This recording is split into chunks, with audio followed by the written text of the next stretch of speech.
여러분들은 교회 다니는 신앙생활 외에 이 사회생활 하시면서 얼마만큼 조직이나 클럽에 가입되어 있습니까? 혹은 동호회나 어떤 모임에 나가고 계십니까? 우리가 이 체육 모임도 있고 또 그렇지 않으면 등산 모임도 있고 혹은 또 이 문화센터에 가서 한자를 공부하시거나 그렇지 않으면 수예를 하시거나 여러 가지 우리가 하고 있는 일들이 많이 있는데 오늘 성경 말씀에 보시면 이 인 크라이스트 그리스도 안에서 이 세상에서 하고 있는 모든 것들은 여가를 선용하고 취미 생활을 즐기기 위해서 하신다면 그리스도 안에 있느냐 그리스도 밖에 있느냐 이거는 생명적인 관계이기 때문에 내가 사느냐 죽느냐 문제인 것입니다. 내가 사느냐 그리스도 안에 있느냐 내가 죽느냐 그리스도 밖에 있느냐 이 생명적 관계를 생각하시면서 오늘 말씀을 들으시기를 바라고 오늘 말씀은 신약 성경에서 176차례나 강조하고 있는 그리스도 안의 생활, 예수 안의 생활, 주 안의 생활에 대해서 말씀하고 있는 중요한 교훈입니다. 과거에 우리가 그리스도 밖에 있을 때는 그렇게 저렇게 살았을지라도 이제는 그리스도 안에 있으니 이제는 예수 안에 있으니 이제는 주 안에 있으니 이렇게 살아야 된다는 사실을 교훈하고 있습니다.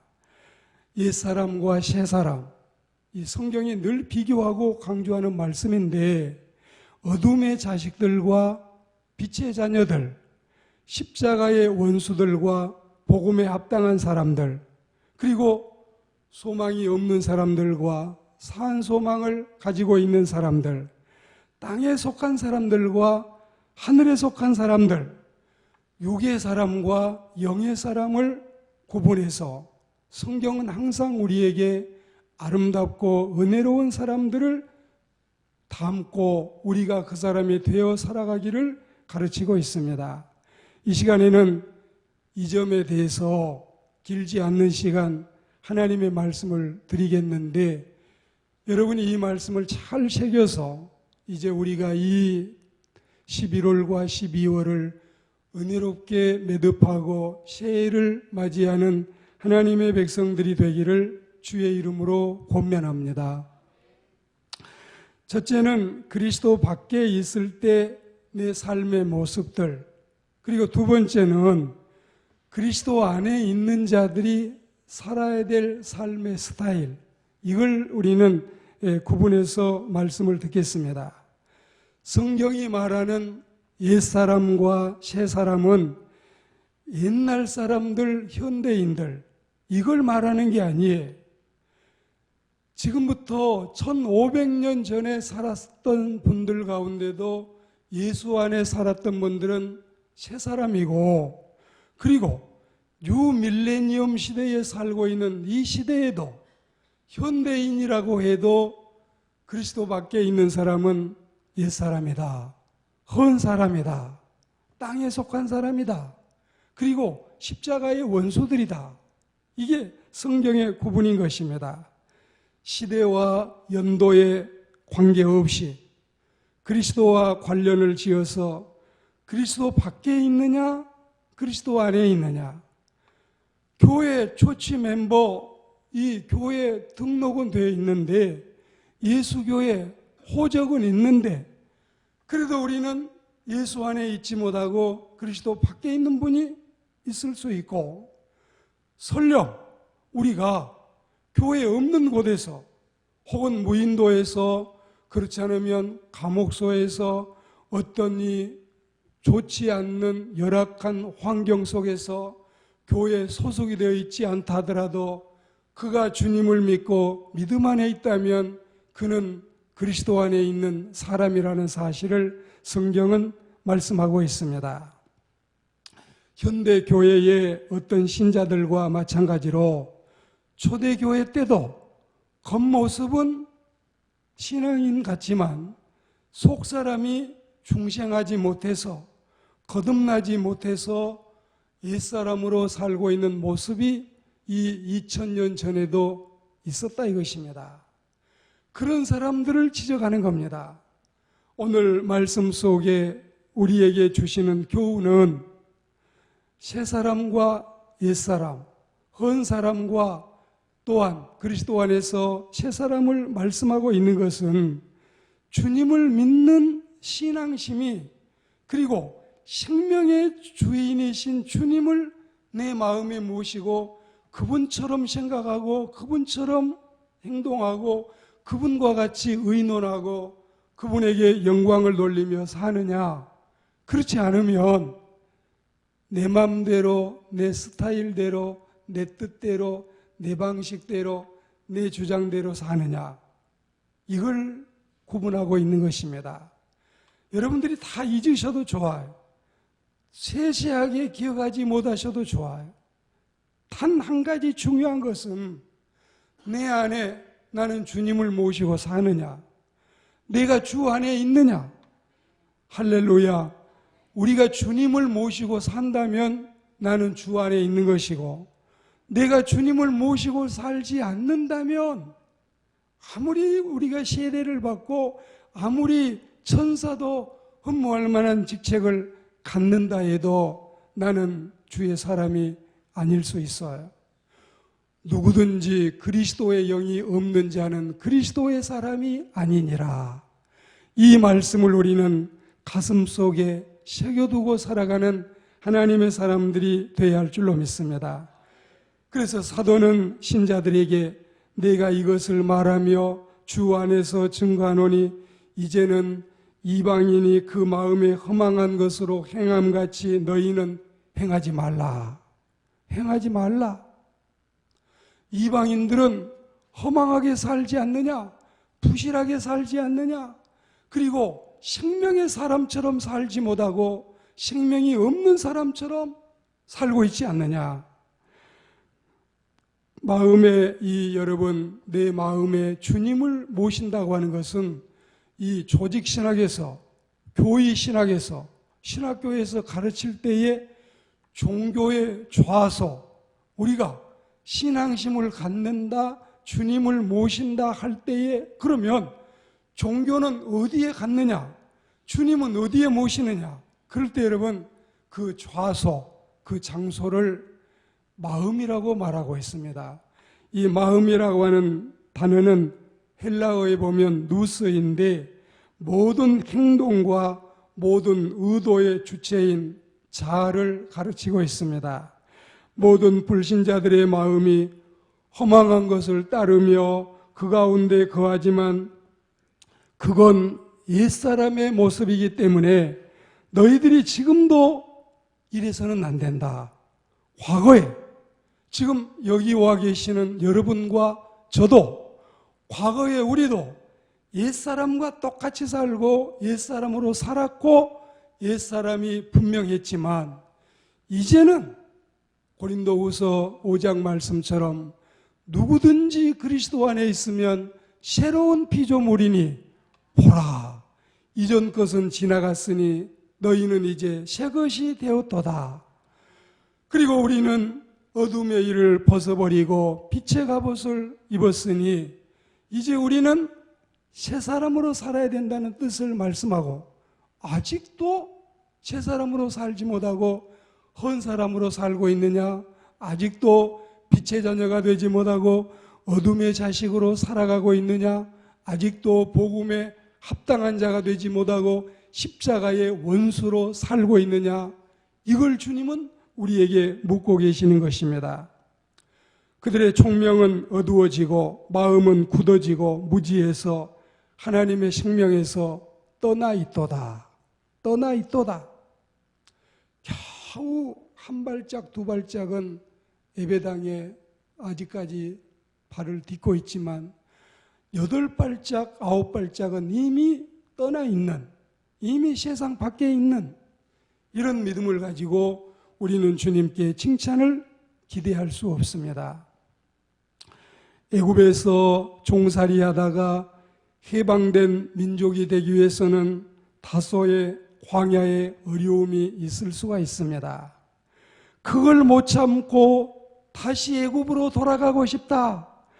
가마 곁에서 고기를 구워 먹던 그때가 좋았다. 옛 추억을 더듬고 있는 이스라엘 사람들을 보십시오. 자, 쉽게 한번 설명을 해볼까요? 그 고등학교를 졸업하고 이제 모든 사람이 부러워하는 대학생이 됐는데 고등학교 때 안 하던 리포트를 쓰라고 하고 논문을 쓰라고 하니까 어머 나 못하겠네. 나 다시 고등학교로 돌아갈 거야. 이게 바보입니까? 현명한 사람의 모습입니까? 자, 집이 없이 23년, 25년을 셋집에 살던 사람이 천신만고 끝에 내 집을 마련해서 입주를 했는데 집 없을 때 세금 내라 소리 한 번도 안 했는데 집 가졌으니 세금 내라고 한다고 나 다시 이 집 포기할 거야. 옛날처럼 새집 살 거야. 이게 바보입니까? 현명한 사람의 모습입니까? 물어보는 제가 바보지요.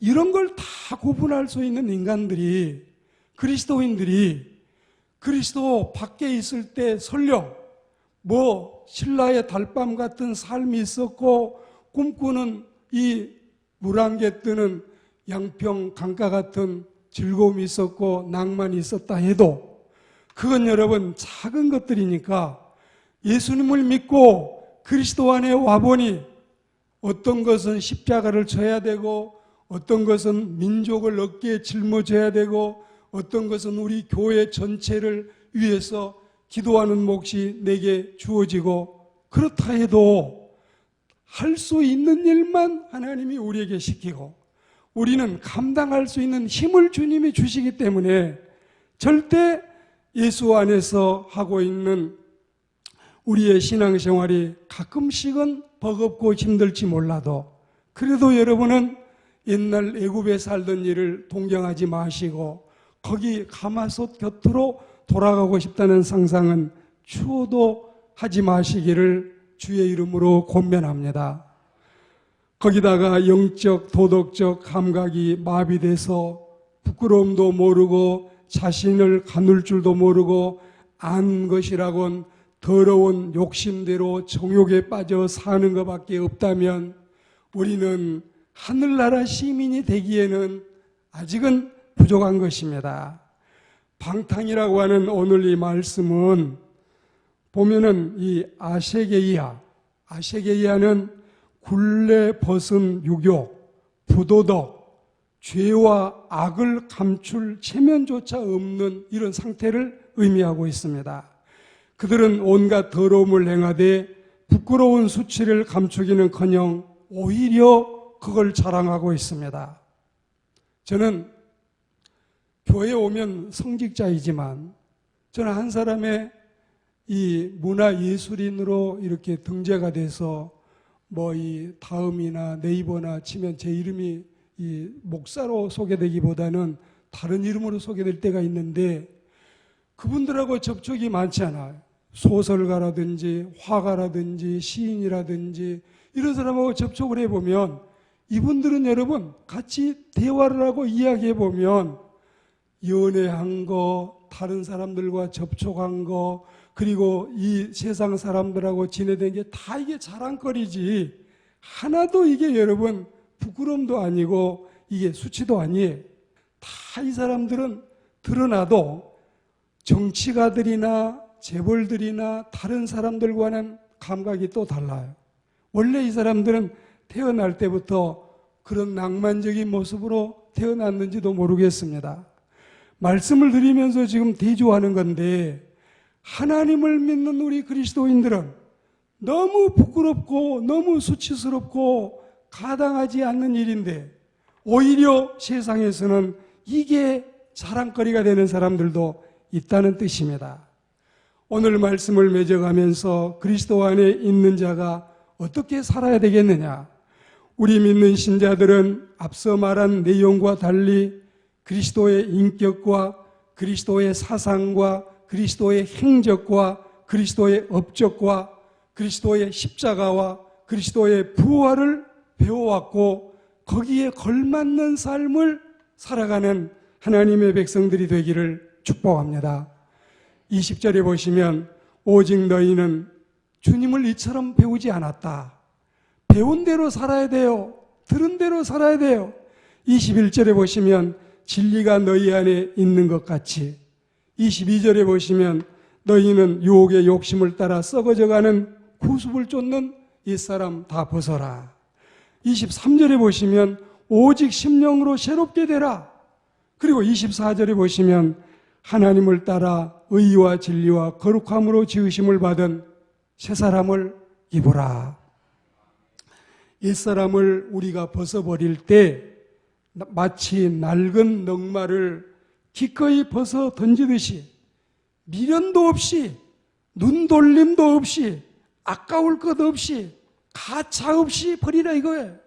자꾸 뒤를 돌아다 보며 서성거리며 무슨 미련이 그렇게 많이 남아서 무슨 미련이, 우리는 기꺼이 먼저 죄의 누더기를 벗어 던져버리는, 이거 다 벗어가지고 구겨가지고 쓰레기통에 그냥 넣으셔야 해요.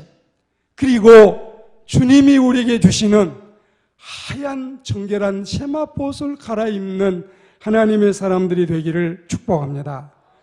그래야 비로소 심령이 새롭게 될 것이고 그래야 비로소 새 사람이 될 것입니다.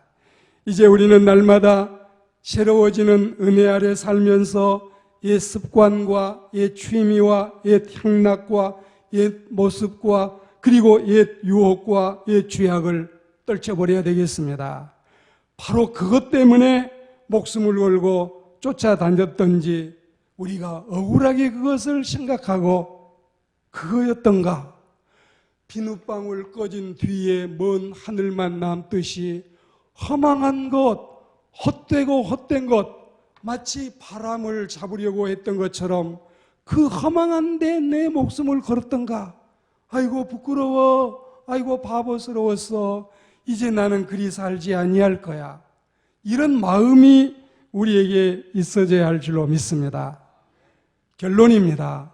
가장 이상적인 방어는 곧 공격이라는 말처럼 가장 이상적인 승리는 곧 옛사람을 벗어버리고 새사람을 입어야 가능할 줄 믿습니다.